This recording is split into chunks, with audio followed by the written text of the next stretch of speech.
Olá, boa noite, tudo bem com você? Estamos iniciando mais um programa ao vivo, direto aqui do estúdio M Filmes, na cidade de Ribeirão Preto, no estado de São Paulo, Brasil. É mais uma edição do programa Grandes Fatos, Grandes Homens, que busca resgatar a memória e os grandes feitos de homens e mulheres em todos os setores da nossa sociedade. Fique aí, interaja com a gente. Voltamos já já.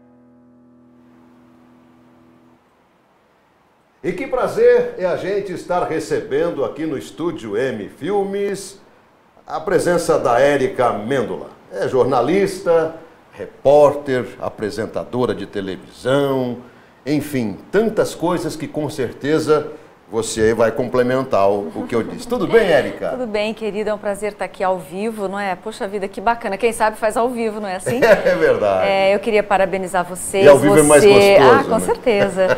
Você, ao Newton, por essa iniciativa, não é? Esse programa tão bacana, tão maravilhoso, Grandes Fatos, Grandes Homens, que tem trazido à tona, né? Para refrescar a memória das pessoas em relação àqueles que fizeram a história das nossas vidas, a história das vidas de tanta gente por aí, não é? É verdade. E hoje, papito mio. É verdade. Você disse uma coisa interessante, que é resgatar a história, e a arte, realmente, ela registra a história, né? E nós vamos falar de um grande artista, que é exatamente o seu pai, Francisco Amêndola, voltando a falar um pouquinho de você agora, depois nós vamos entrar direto no nosso assunto.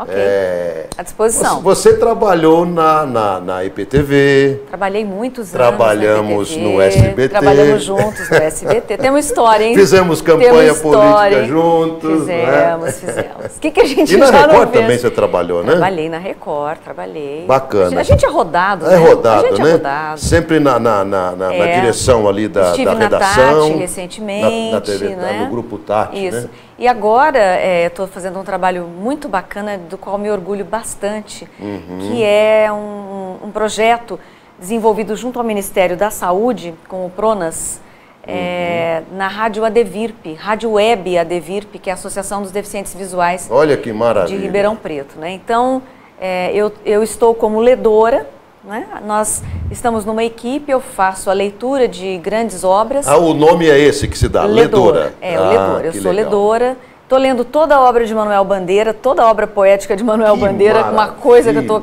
A cada página é um encantamento. Sensacional. Né? Isso. E também... Além da arte, você está prestando Não, é uma coisa, grande contribuição, junta né? a tampa e o balaio, né? A fome com a vontade de comer.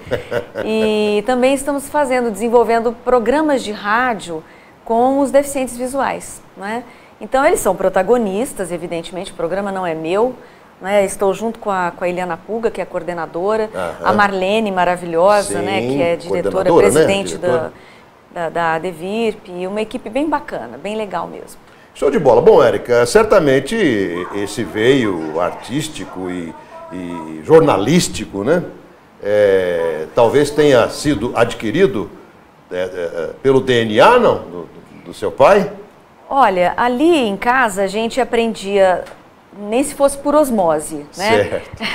Eu tinha um professor no cursinho que ele falava assim, gente, senta aqui na frente que as gotículas da minha saliva vão cair em vocês e vocês vão aprender por osmose. Isso, né? É interessante. Então, assim, nós tivemos um ambiente muito propício, né? Tem um irmão fotógrafo, eu gosto de escrever também, né? Não tem muita coisa assim publicada mesmo, mas sempre escrevi. A gente sempre teve fez uma leitura, vamos dizer assim, artística, né, das coisas, né? Minha mãe na retaguarda ali, né, para tanta gente louca pensando junto e tal. Super importante, né? Exato. Esse apoio. Exato. Então foi um ambiente essa concordância, muito propício, né? Porque a discordância às vezes atrapalha, né? Exato. Tem histórias muito bacanas para contar, né? São histórias que eu nem vivi, por exemplo, mas que fazem parte do nosso família, DNA, da nossa família. Né? Bom, Érica, o Francisco Amêndola, ele era pintor, ele é pintor, ilustrador e mais algumas coisas. Publicitário, fotógrafo, né? E falando em publicitário, hoje é o dia do profissional de publicidade.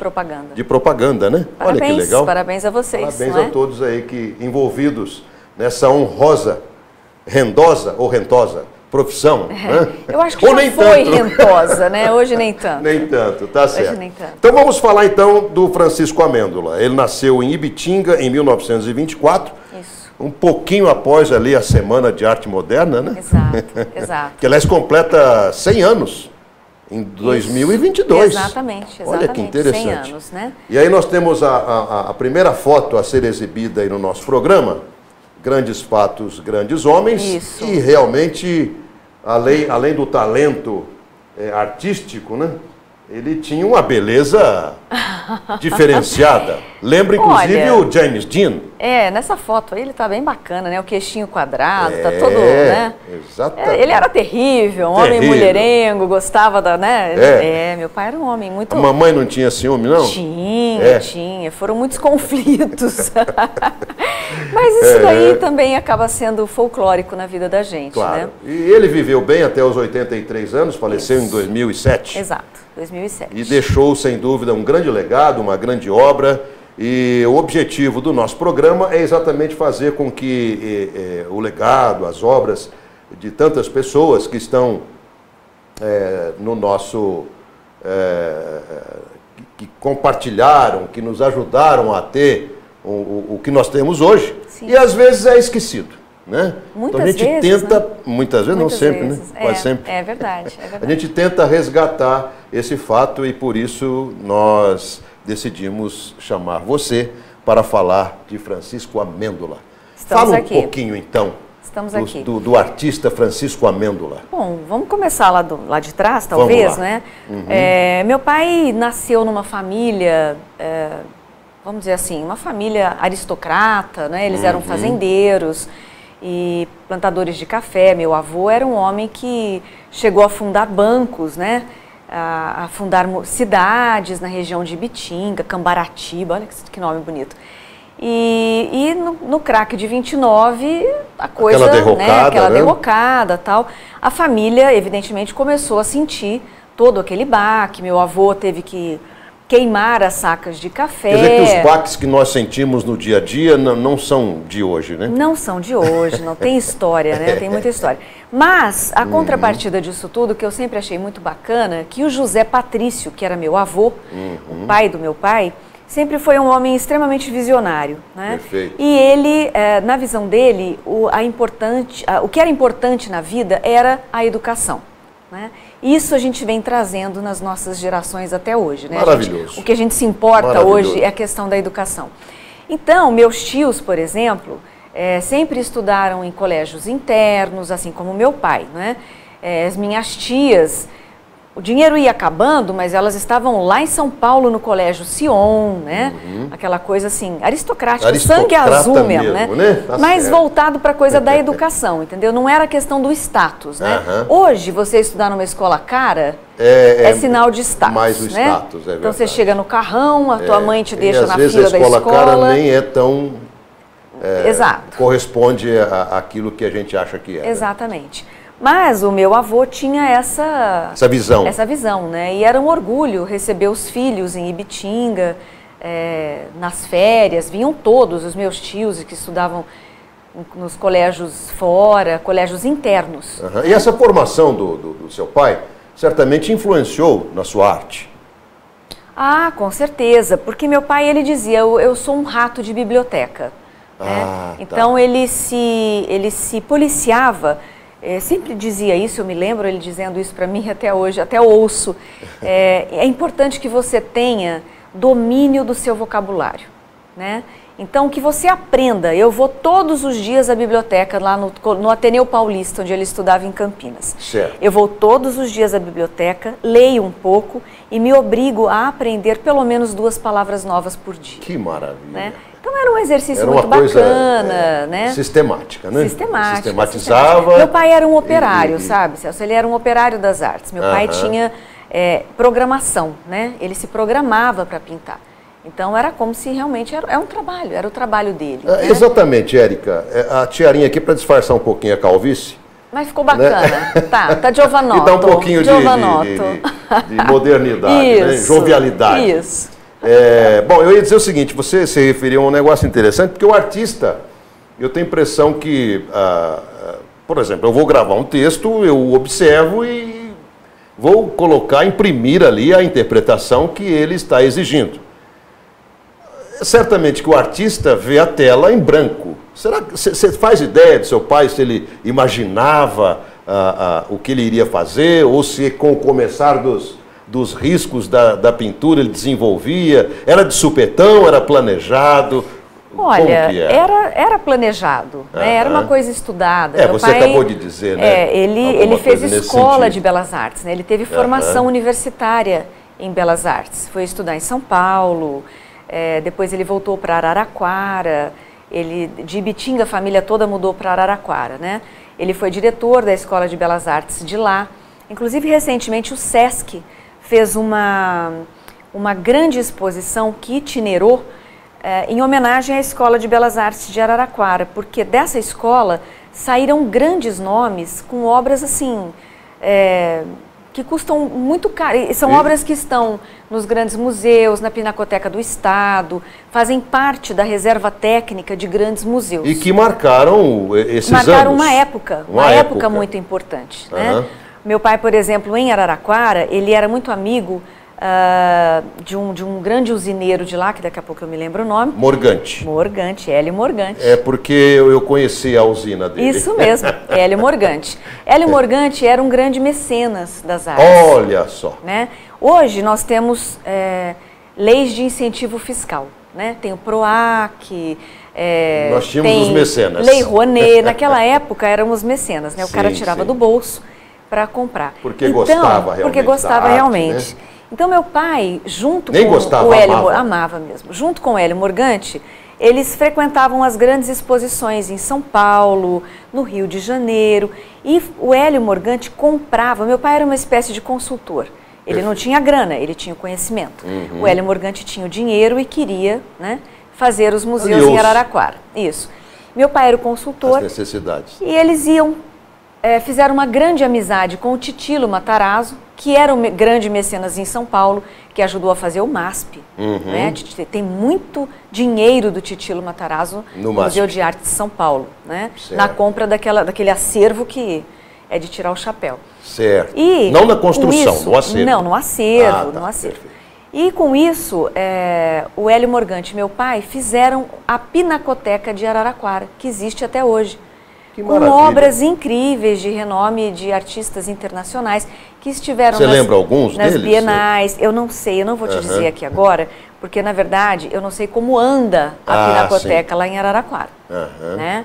Mas são artistas assim, com obras que valem R$500 mil, R$700 mil. Quer dizer, é um acervo muito importante, próximo da gente, né? Isso. E às vezes a gente despreza, né, Érica? Pois é, muitas vezes. Por falta de divulgação, não minha e sua, que a gente está fazendo isso agora, mas pelos órgãos competentes. É uma luta. Que educam esse país e que deveriam fazer isso e não fazem. Mas você sabe que existe mercado para esses artistas, né? E é um mercado, Celso, que regula a permanência ou não desses artistas, né? Por exemplo, meu pai, eu posso dizer que ele foi redescoberto no final do ano passado, começo desse ano, por uma grande galeria de arte em São Paulo, chamada MAPA, do Marcelo Pallotta. Marcelo Pallotta é um jornalista, crítico de arte e é proprietário da Galeria MAPA. E nós fizemos uma exposição o Francisco Amêndola. Belíssima em São Paulo, inclusive com obras assim, com valores de mercado e tal, que foram inclusive vendidas para o próprio Museu de Arte de São Paulo. Érica, bom, assim, separando as fases da arte, desde as pinturas rupestres, digamos assim, na pré-história, depois vem aí o gótico, o renascimento, aí vem os ismos, né? O modernismo, o pós-modernismo. Seu pai, evidentemente, que se classifica ali no modernismo, né? Ou não, ele é moderno, né? E pegou o rabicho, né, do pós-moderno, né? Ah, tá. Ainda é mais contemporâneo, né? Ele é mais contemporâneo. Por conta, ele é um artista que começou a ter grande destaque na década de 50, né? Quando ele esteve na primeira Bienal Internacional de São Paulo, ele foi selecionado por uma obra... A primeira Bienal em São Paulo foi em 1951. Isso. Inclusive foi realizada onde você disse agora há pouco, citou o MASP. Isso. Na verdade, não era o MASP ainda. Foi feita uma construção especial para abrigar a primeira Bienal de 1951. Exatamente. E eu não sabia que seu pai esteve presente lá. Esteve lá. Estivemos lá representados. Então ele foi selecionado... Estou te interrompendo. Não, desculpa. Imagina, diga. Ele participou de outras bienais posteriormente? Sim, de outras 3, a 4ª e, se não me engano, a 7ª, a 8ª, alguma coisa assim. Continua. E ele, nessa primeira Bienal, é uma fase icônica, foi quando ele foi selecionado com a tela Menina da Bicicleta. Isso, né? Essa tela é super conhecida. A Menina da Bicicleta, ela está na minha casa, né? Ela está lá na sala da minha casa. Ele pintou minha mãe, ela estava pedalando assim na rua. A sua mãe na bicicleta? Ela jura que né? A gente... A mãe da Érica está presente aqui no estúdio. E, assim, é uma obra icônica porque ela representa o modernismo no interior do estado, fora do eixo Rio-São Paulo, né? Porque meu pai nunca quis sair do interior.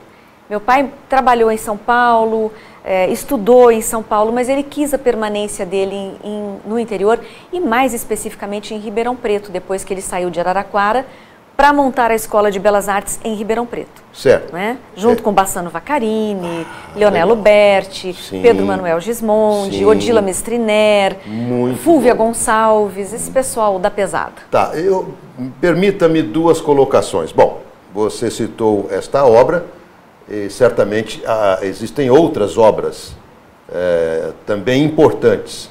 Existem sim. Essas obras... O que você poderia falar para a gente? Bom, as outras... Essa é uma questão. A Menina da Bicicleta outra vem depois. É uma obra que ela é muito figurativa, né?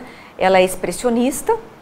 Expressionista é aquela pincelada mais Van solta, Gogh, aquele negócio né? todo, né? Isso. Meu pai era um pintor nem tanto abstrato, né? Matisse era... Matisse não, Matisse... bom, enfim. Bom, vamos ficar... Calma, é muita coisa para minha memória. Vamos ficar na contemporaneidade da coisa. E ele tinha uma pincelada muito, muito expressionista nessa época, tal. Nas outras bienais, ele já participou com obras mais abstratas, né? Perfeito. Com obras um pouco mais abstratas, mas não deixando de mostrar, assim, figuras, homens, ou alguma coisa que simulasse uma imagem ou uma situação, né? O trabalho com relação aos cortadores de cana, pessoal que trabalhava na área rural, fala um pouco dessa fase. Falo, a gente está mostrando bastante, nós estamos vendo agora, são algumas fotos, né, das canavieiras. Essa fase do meu pai foi o seguinte... Você pode falar o ano, Cecília? Início da década de 80, tá. Quando o corte da cana estava assim, no ápice, né? Finalzinho de 70, começo de 80. Meu pai saía de madrugada de casa, porque ele era fotógrafo também, né? Também. Inclusive teve prêmio ESSO de fotografia, meu pai foi prêmio ESSO de fotografia. Olha, gente, eu acho que 1 hora vai ser pouco, hein? Não, esse homem rodou. E essas fotos que nós estamos vendo aí, que o Newton está passando carinhosamente para a gente... São todas originais em PB? São todas originais em PB. E ele saía de madrugada de casa, encontrava com o pessoal no ponto onde o gato, lembra da figura do gato? Sim, o gato. O gato era, para quem não sabe, a pessoa, o empreiteiro que fazia exatamente. Como é que mediava, se chama? A intermediação, né? Ele era o intermediário entre a usina e o cortador. Exato. E nós estamos vendo imagens aí de crianças, né? Nessa época tinha criança no corte da cana, né? Poxa, e meu pai, olha isso, que coisinha mais linda, né? Sebastião Salgado que se cuide, essas fotos são maravilhosas. Realmente, viu? E, aliás, eu estou fazendo um trabalho de digitalização. Eu sou mais o seu pai que o Sebastião Salgado. Nós estamos digitalizando esse trabalho todo, viu, gente? Daqui a pouco nós vamos fazer aí um livro, alguma coisa assim, com algumas exposições. Eu e o Thor, meu irmão, que é fotógrafo, né? Show de bola. Estamos digitalizando todo esse trabalho dele. E aí ele ia para o campo junto com esse pessoal e passava a manhã lá com eles. A gente está vendo aí o momento que eles param para fazer a refeição. Né?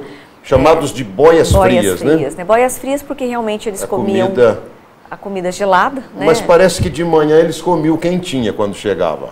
Eles comiam muito cedo, né? Eles almoçavam por volta de 9 horas, assim, não esperavam esfriar, né? Fazer com que a comida esfriasse. No entanto, e aí tinha ficaram alcunhados de boias frias, né? Exatamente. Aí com seus podões, né? Nós estamos vendo, são figuras lindas, né? Maravilhosas, são figuras icônicas, assim, se você vê, parecem, sei lá. E para muita gente, Érica, está sendo uma novidade essa mostragem que nós estamos fazendo nós aqui. Estamos mostrando agora as fotos, né?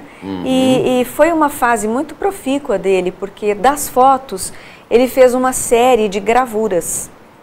Ah, tá. E as gravuras... a minha terra tem um gravurista muito famoso, o Marcelo Grasman. Ah, maravilhoso. Era amigo do meu pai. Meu pai foi amigo do seu pai. Amigo do meu pai. Eu, uma vez, junto com o Pedro Manuel, meu pai, minha mãe, nós fazíamos muito isso, sabe? Nós éramos muito aventureiros. Isso é muito bom. Ah, maravilhoso. Nós fomos uma vez para a casa do Grasman, quando a casa virou museu em São Simão. Sim, é um museu maravilhoso. Maravilhoso. Não sei se ele ainda está bonito. Não está bonito. Eu estive lá, bom, faz uns 2 anos, né? Porque você sabe que o MoMA tem obra do Marcelo Grasman, né? O Museu de Arte de Nova York tem obra do Grasman. Se não me engano, tem uma sala com o nome dele. Olha só. E nós passamos um dia maravilhoso, sabe assim? Era coisa de Baco, né? Eram sempre festividades que remontava a Baco. Que bom. Isso muita é muito bebida, bom. muita comida, muita falação, muita risada, né? E era assim também no Ateliê 1104 aqui em Ribeirão. O que é o Ateliê 1104? Que eu vi no release que o Milton me mandou. Sim. O Ateliê 1104, onde se reuniam ali os artistas, é isso? Tomava vinho. Era do Balacobaco. Do Balacobaco. Do Balacobaco. Puxa vida. O Ateliê Pena que eu não vivi nessa época, eu acho. Ou não? Claro que viveu. É recente claro agora? Que viveu. Se a gente bate as idades, você viveu. Porque eu frequentei... Eu acho que eu sou até mais Eu frequentei... Mais Depois a gente fala no particular, no PV. Mas eu não me incomodo com isso. Mas também vamos lá. O Ateliê 1104, meu caro, era assim, onde hoje é aquele hotel subindo a rua Amador Bueno, não, a rua do Pinguim é a Álvares Cabral. Álvares Cabral. Subindo a Álvares Cabral, na esquina do Hospital Beneficência Portuguesa. Não lembro como chama. Não, também na Álvares Cabral tinha um portão, um vasto terreno com pedrinhas no chão e um galpão imenso lá no fundo. Ali funcionou... Dava visão para aquele Álvares lado Cabral. de baixo? Não, a frente era para Álvares Cabral. Ah, era para Álvares Cabral, tá. Ali, meu caro... Ali era um morro, né? Ali aconteceu muita coisa, muita coisa. Durante o dia... Proibidas? Não, também. Durante o dia, acontecia a Escola de Belas Artes para criança, Escolinha de Arte Infantil, certo. A qual eu frequentei com 4, 5 anos, né? Antes da alfabetização, eu fui para a Escola de Arte, fui aprender a desenhar e tal. E quem dava aula lá era a Lourdes Sampaio, que era a namorada do Jaime Zeiger. Ah, sim. Grande Jaime Zeiger, nós temos até uma foto aí do Jaime Zeiger com meu pai ali, olha só, gravatinha borboleta. Jaime Zeiger, para quem não sabe... o grande arquiteto que projetou o Teatro de Arena, né? Que projetou o Teatro Municipal de Ribeirão Preto e que projetou a antiga rodoviária, que hoje é um posto do Corpo de Bombeiros ali na Avenida Jerônimo Gonçalves. O Teatro de Arena recebe o nome dele? Jaime Zeiger, Teatro Jaime Zeiger. Né? E ali no Ateliê 1104, durante o dia, tinha a escolinha infantil, né? A criançada desenhava, sim, tal. E à noite aconteciam as grandes performances. Ah, pronto. Né? Oh, beleza. Então, Ribeirão Preto era uma época que tínhamos ali... Fervilhava culturalmente. Ao lado, na esquina, morava uma pessoa que Ribeirão Preto precisava fazer uma grande reverência, que chama-se Orávia. Orávia. Professora Orávia. Milton, anota aí, professora Orávia. Professora Orávia era da escola de piano Carlos Gomes, se não me engano, foi a fundadora da escola. A Orávia era uma grande pianista, uma grande educadora. Olha só. E no ateliê 1104 tinha um piano. Ah, meu Deus, que coisa linda. Meu irmão tocava piano, meu irmão, o Thor, aprendeu piano com grandes mestres, inclusive com Gilberto Tinetti, que é um grande mestre, acho que está vivo ainda, né, em São Paulo. E o Thor tocava piano, a Orávia tocava piano, enquanto os artistas pintavam. Que maravilha. Tinha a presença do Bruno de Lacerda, que foi um grande cabeleireiro em Ribeirão Preto. Lembro do Bruno, claro. O Bruno fazia performances na cabeça das mulheres, só, né? Que coisa sensacional. E ali rolava muito vinho, Tá faltando isso na nossa cidade, né? O Vaccarini morava na esquina de baixo. Então o Vaccarini ia com filhos, com a Marinesa, a esposa dele, que hoje mora em Altinópolis, a Daniela, que também mora em Altinópolis. Era uma festa. Era um fervo geral. Era um fervo geral.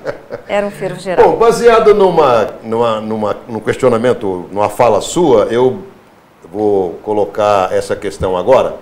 Você disse alguma coisa de interior. Ou seja, o Francisco Amêndola, ele fazia arte no interior. Sim, né? Fora do eixo Rio-São Paulo. Fora do eixo Rio-São Paulo. E como que esse pessoal do eixo Rio-São Paulo encarava essa situação, essa condição? Olha, o pessoal lá de fora não encarava com maus olhos, isso não existia, né? A arte é universal. Universal. Não tinha aquele negócio de considerar caipira? Não, porque...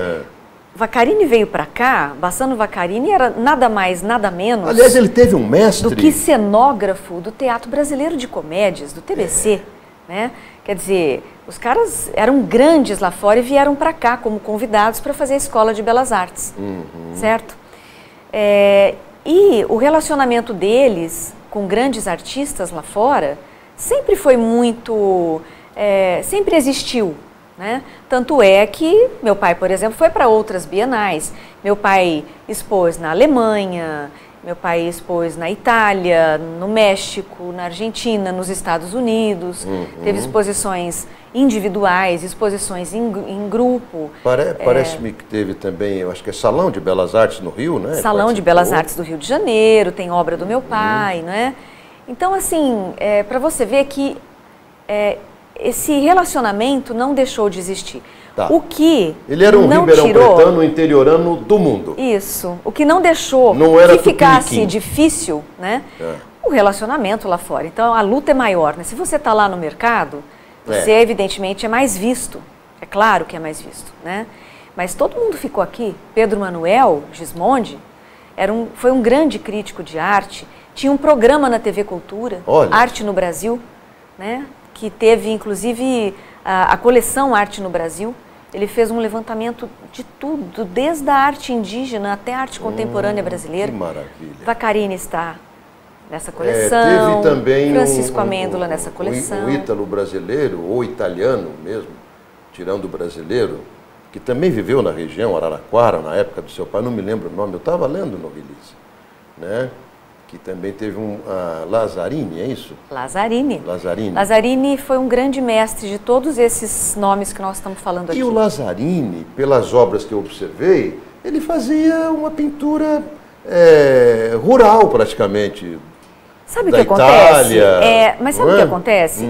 O artista, para pintar, para desconstruir, né, o que ele faz hoje, ele precisa... Desconstruir. Ele precisa ter a base. Senão, como é que você vai desconstruir aquilo que você não construiu? É como um bailarino clássico. Você não vai fazer uma dança contemporânea se você não tem sua formação clássica. Eu fui em Belo Horizonte agora, semana passada, eu estive em Belo Horizonte, no Centro Cultural Banco do Brasil, e vi a exposição do Paul Klee, né? Paul Klee, um grande artista suíço,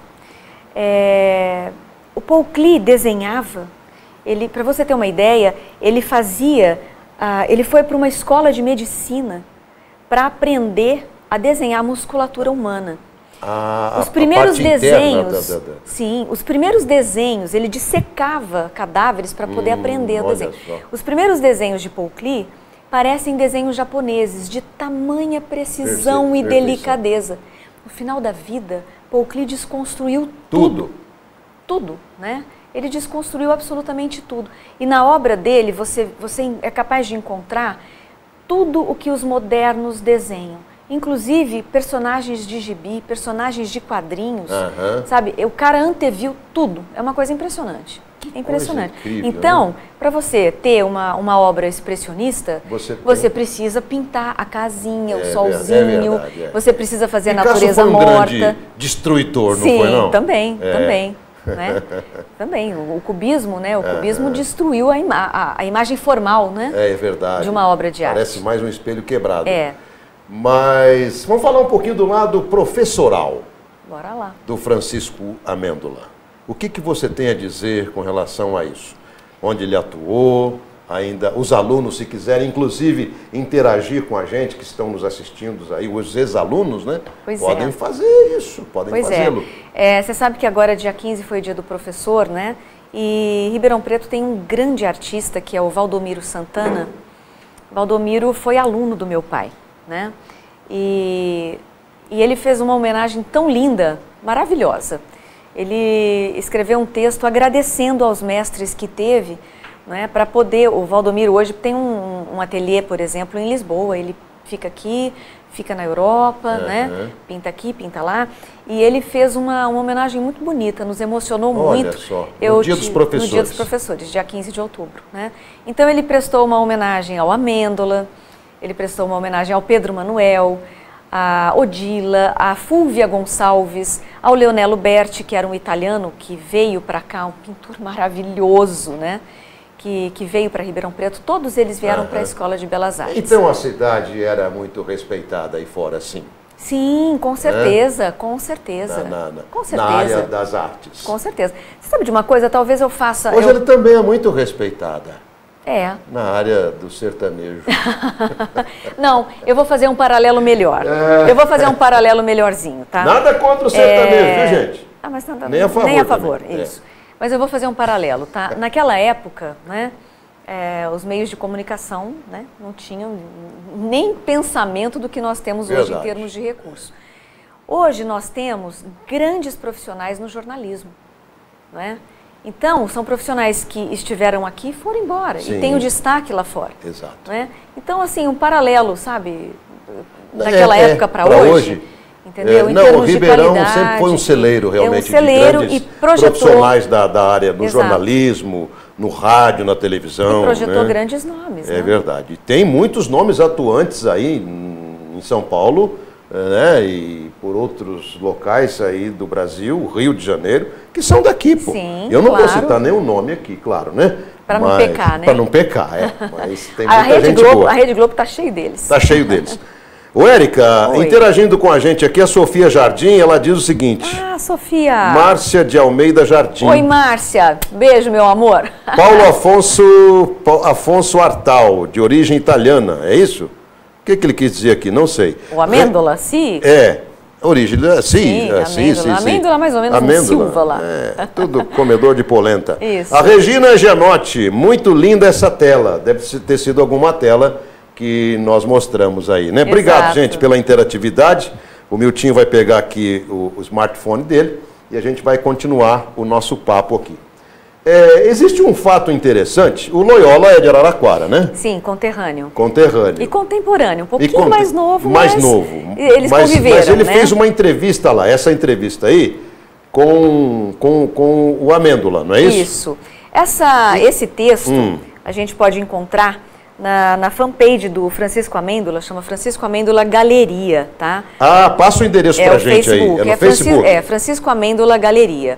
Olha lá, o Newton tá colocando ali. Francisco Amêndola Galeria, gente, isso mesmo. No Facebook. Pode acessar. Daqui a pouco. gente precisa, tem algumas coisas para serem atualizadas lá, mas lá você pode encontrar esse texto do Loyola, que o Loyola fez por ocasião de uma exposição que meu pai fez no Sesc, na galeria do Sesc da Avenida Paulista, aquele Sesc maravilhoso lá, né? Sim. Ele fez, na década de 80, ele fez uma grande retrospectiva de toda a obra. Poxa, né? Foi muito bacana, muito legal mesmo. Espetacular. E o Inácio de Loyola Brandão... E um reconhecimento, né? Assim, né? Sim, claro. Foi um catálogo, nós temos aí um catálogo muito bonito dessa mostra, dessa exposição, que traz a menina da bicicleta na frente, na capa, né? E tem esse texto do A menina da bicicleta é as meninas do Velázquez. A menina do Amêndola. Pronto. A menina do Amêndola. Então quem não tem sua menina, não é? E o Loyola, ele intitulou o texto como O Riso Mordaz de Amêndola, né? E ele fala no texto da convivência que ele teve com meu pai em Araraquara, que ele ainda era um menino, ele escrevia para o jornal O Imparcial, né? O jornal ainda resiste lá firmemente, bravamente. Não sei como é que tá, mas daqui a pouco, né, a gente já sabe o destino desses jornais. Infelizmente. O jornal Imparcial, inclusive, meu pai fez um afresco lá muito bonito, sabe? Em homenagem à imprensa e tal. Tem ainda lá? Então, você sabe que alguém passou uma cal branca lá em cima, né? Mas tudo bem. Não acredito. Mas acontece. Se restaurar, acontece nas melhores famílias. Não sei, eu estive lá com o meu pai. A casa de Portinari fizeram isso. Conseguiram restaurar tem como recuperar, né? É que restauro custa caro. Custa caro. Custa muito caro. Né? E aí o Loyola conta toda a vivência que ele teve com meu pai em Araraquara, com a Escola de Belas Artes. Meu pai era cinéfilo, né, também, gostava muito de cinema e era crítico de cinema no jornal Imparcial, fazia crítica de cinema. O cara fazia de tudo um pouco. De tudo um né? pouco. De tudo ele era um polivalente. Era um polivalente. Uma inquietação. Você sabe que quando ele faleceu, um grande homem que vocês também precisam trazer a história dele aqui, Divo Marino. Divo Marino? Professor Divo Marino. Professor Divo Marino. Realmente. O Divo, ele escreveu uma crônica maravilhosa para o jornal A Cidade, né? E ele fala dessa coisa multifacetada do meu pai, né? Vocacional mesmo, né? Porque ele era fotógrafo, ele era artista plástico, ele era desenhista, ele era pintor. Na maioria das vezes um autodidata. Não. Não, né? Não, era na fotografia, por exemplo. Era um grande estudava, né? Estudioso. Meu pai era uma enciclopédia ambulante. Eu tinha, às vezes eu estava trabalhando, né? E falava, putz, como é que chama aquele, né? Como é que chama aquele cara daquele movimento que desenhava, que pintava no século passado? Não tinha a menor dúvida. Era uma enciclopédia, hoje seria o Google. O Google. Meu pai era um Google, assim, e tudo na ponta da língua. Uma memória extremamente preservada. Uma memória brilhante. Privilégio de alguém que investiu para ser como foi. Você sabe que nos últimos 12 anos Desde os primórdios, né? Sim. Estudando as palavras que você disse, 2 por dia, no pelo mínimo. Menos 2 palavras novas ao dia. Isso. E assim, ele teve os 12 últimos anos da vida dele, 12 anos e meio, ele ficou doente, né? Não acamado mais no final da vida. E ele mesmo assim era professor de História da Arte, né? Ele ficou praticamente impossibilitado de pintar, principalmente de desenhar, porque ele tinha um traço fino, de uma delicadeza, né? Principalmente nos desenhos, no nanquim, na aquarela, era uma coisa muito fina, muito delicada. E ele tentou desenhar, tentou pintar, mas não gostou do resultado. Entendi. Não gostou da estética. Ele era um esteta, né? Nato. Poderia ter sido uma boa obra, se deixado alguma coisa. Mas se ele, como autor, não gostou, falou, não vou me expor a isso. Mas ele deu continuidade ao trabalho sendo professor. Então ele teve um grupo chamado Grupo Thunbergia, né? Com vários alunos que iam aprender a pintar com ele. Então, o Grupo Thunbergia, tivemos lá no Grupo Thunbergia a Renata Calil, filha do Kiko Calil, que pinta divinamente. A Luciene Frank, que é a Luciene, filha do Lino Strambi, que pinta divinamente. Temos as obras da Lu nos supermercados Savenhago. Todo supermercado, todos eles. Ela faz uma grande obra. Hoje eu estive num deles, lá no Jardim Paulista. Isso, tem uma obra. Eu fiquei admirando aquela... É dela. É dela. E tem ali na 9 de julho também? Tem na 9 de julho. Eu tirei até uma foto lá daquele negócio. Tem lá no Ribeirão Verde. Não, no Ribeirão Verde bom. não. Lá perto do Galo Bravo tem outro supermercado. Tem uma obra gigantesca dela. Então eram esses... Planalto Verde. Planalto Verde. Isso. Eram esses os alunos do meu pai no Grupo Tumberger. Olha, a Regina está pedindo aqui para falar da exposição dos 4 de Ribeirão. A Regina Gianotti. Regina, você está ligadaça aí, né? Está ligada na vamos gente sim, aí. Vamos sim. Então fala dos 4 de Ribeirão. Os 4 de Ribeirão foi na década de 70. Em 1974, mais especificamente. Francisco Amêndola, Fúvia Gonçalves, Leonelo Berti e Bassano Vaccarini. É isso? Era isso, gente? É isso? Era isso ou era o Gismond? Nossa, me deu um branco aqui agora. Não, mas não tem problema. Enfim, os 4 fizeram 4 de Milão, era o nome da exposição, né? Obrigada, querido. Os 4 de Milão? 4 de Milão, porque eles fizeram uma grande exposição em Milão, em 1974. Né? E nós temos uma história muito engraçada. Meu pai era um cara meio descabeçado, assim, sabe? Nós fomos levá-lo ao aeroporto foi em Viracopos, o embarque, né?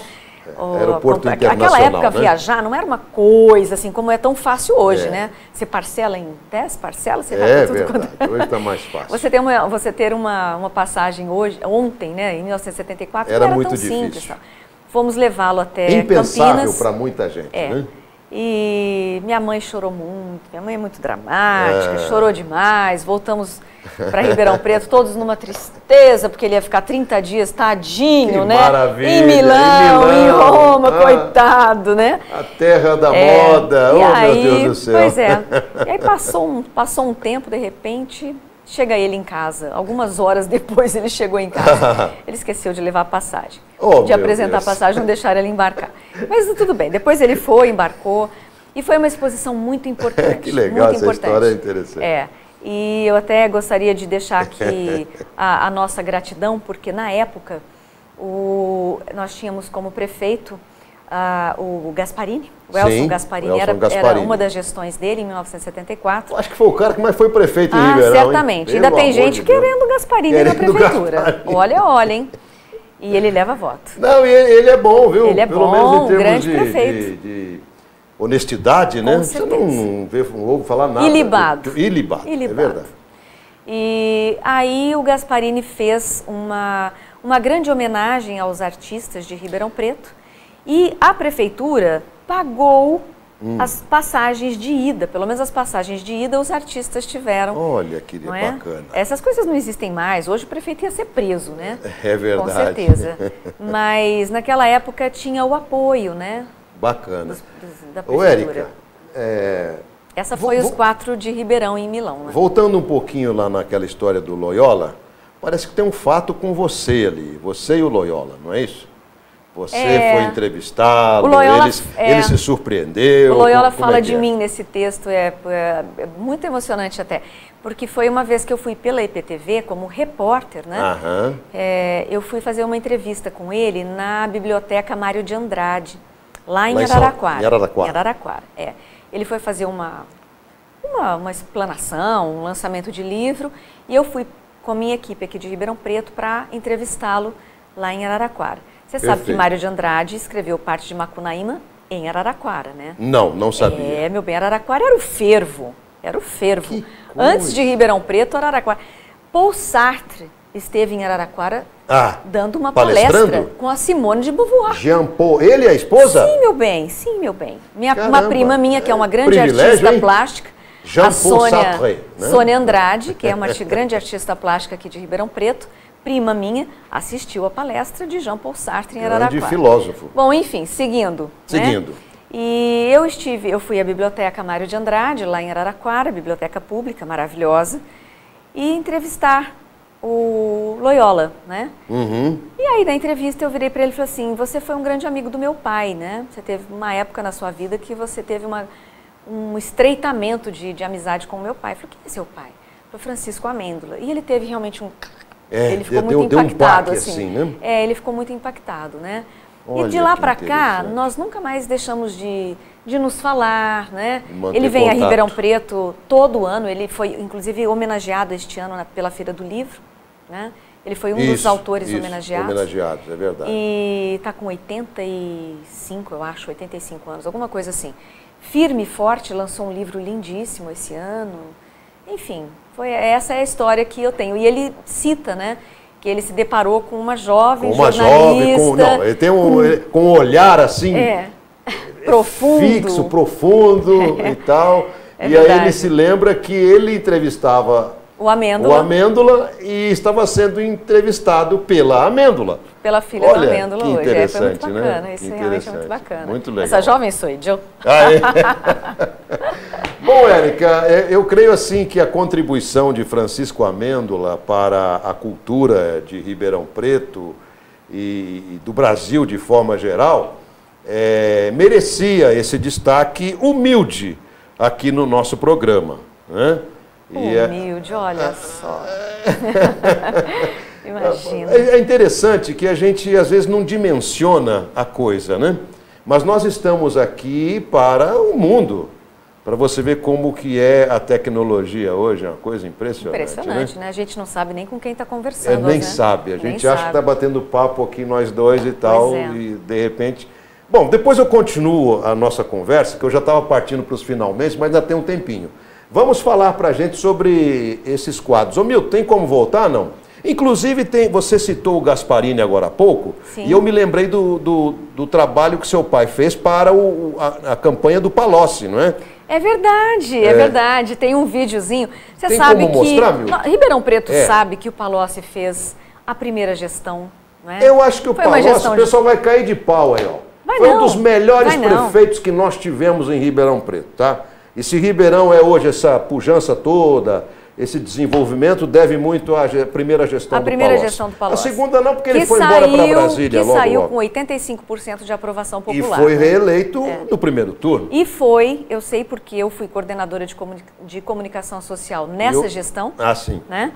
E assim, a gente sabe que foi a gestão o prefeito que mais privilegiou os projetos sociais, né? E nas artes. E nas artes, também. Exatamente. Fomentou ali a reforma. E meu pai foi um dos garotos propaganda da campanha do Palocci. E o Palocci fomentou, inclusive, o restauro do Teatro Pedro II, né? Que foi o Gasparini que entregou, mas começou lá na gestão fez um do telhado, Palocci. cobriu, né? E depois aí foi só dar o acabamento. Nós tivemos um ministro da Lei Rouanet aqui em Ribeirão Preto, inaugurando o Teatro Pedro II, reinaugurando. E o teatro ficou maravilhoso, né? E a gente vê fotos e maior patrimônio. A gente vê fotos antigas do teatro, quando era o cinema, aquele material altamente inflamável, que incompetência, coisa de louco, que irresponsabilidade daquele povo. Tinha que pegar fogo mesmo. Né? Isso mesmo. Vamos lá, Milton, vamos mostrar o trabalho do Francisco Amêndola, então, durante essa campanha. Tem como?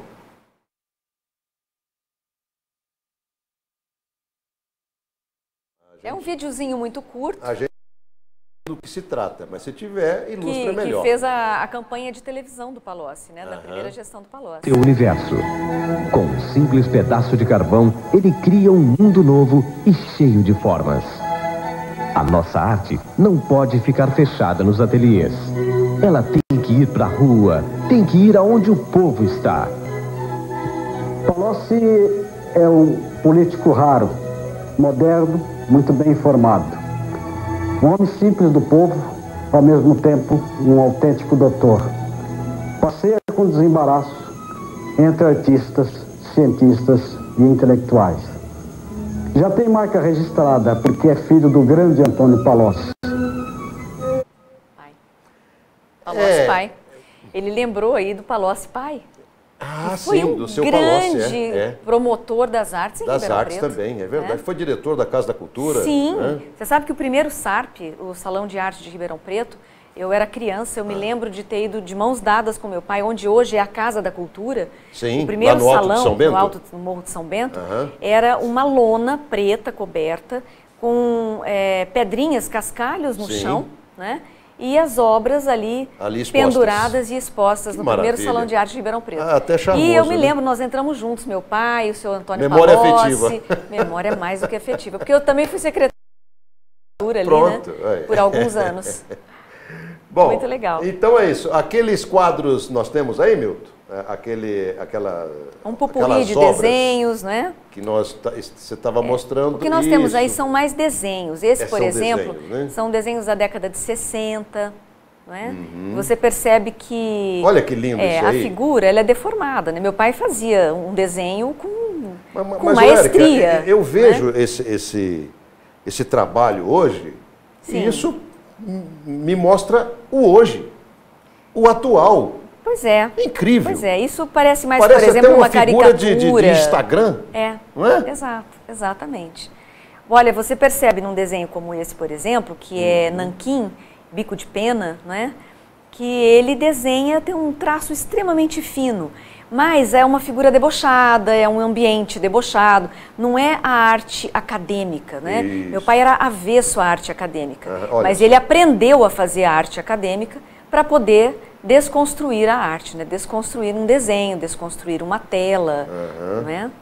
A óleo, por exemplo. Então você percebe que tem um pouco de... mais fortinha, né? Você percebe que tem um pouco de humor, né? Uma mulher circense. Ele brincava muito, brincava bastante. É um jovem super moderno aí, ó. Pois é. Olha lá. É verdade. O pessoal está usando essa barbinha hoje e tal. Não é? Enfim, gente, sem dúvida, um grande artista. Um grande artista e nós estamos retratando, aliás, estamos partindo para a reta final. Bora agora lá. Realmente.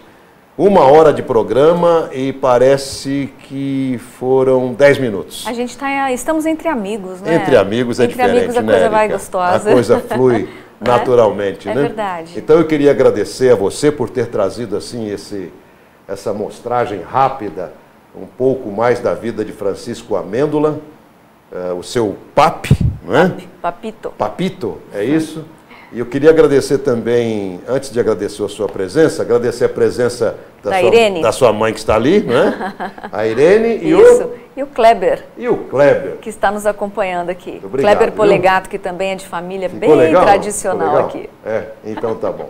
Érica, querida, muito obrigado. Eu que agradeço. Foi muita gratidão assim... para você, ao Newton, que pensam diferente, remam na contramão. Temos que remar na contramão, pensar diferente, pensar fora da caixa. Subam o rio, né, que vale a pena. É isso aí. Não é? Obrigadão, viu? Eu que agradeço. Gratidão. Valeu. E obrigada a quem nos assistiu. É isso aí. Obrigado a você que nos acompanhou aí em mais uma edição do programa Grandes Fatos, Grandes Homens. No próximo mês nós estaremos de volta aqui, se assim Deus permitir, e Ele vai permitir. E logo, logo estaremos divulgando aí o próximo nome a ser homenageado em nosso programa aqui direto do estúdio M Filmes em Ribeirão Preto, São Paulo. Mais uma vez, muito obrigado pela sua receptividade, caro internauta. E até o próximo programa. Até lá.